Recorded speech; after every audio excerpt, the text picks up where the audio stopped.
The process of Turkey's purchase of F-16 fighter jets and modernization kits from the United States proceeds unhindered, as an amendment to the National Defense Authorization Act, or NDAA, placing certain restrictions on the sale was removed from the final version of the bill. The amendment, proposed by Democratic Representative Chris Pappas back in June, stipulated that US President Joe Biden assured the Congress that Turkey would not use its fighter jets against Greece, a claim rejected by Ankara. In response to a question by TRT World, State Department spokesperson Ned Price said the US wants to make sure Turkey has everything it needs to face formidable threats.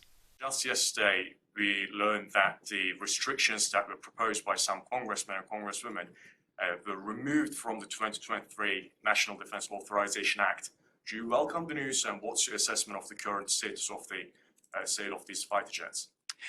Of course, Turkey is an important NATO ally. It's an important security partner. We want to ensure that our defense capabilities are integrated and that Turkey has what it needs to take on the formidable threats that it faces. No NATO ally has faced more terrorist attacks on its soil than our Turkish allies, and so our cooperation in the security realm is of paramount importance to us. The news sparked optimism in Ankara. It's a positive development that there are no restrictions in the National Defense Authorization Act. But this needs to be finalized as soon as possible.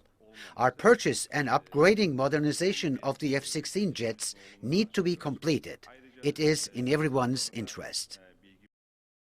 Ankara wants to purchase 40 new F-16 fighter jets and around 80 modernization kits from the US, but it previously warned that if the US blocks the sale, Turkey could explore other options to meet its defense needs.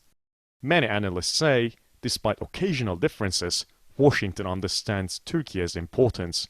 This development shows again that this coalition in between the Turkey and the United States for the security in this flank of NATO is still very important, very vital for US considerations. Ankara says the latest developments in Washington are positive, but the Turkish government is likely to keep an eye on any lobbying efforts that may derail the process.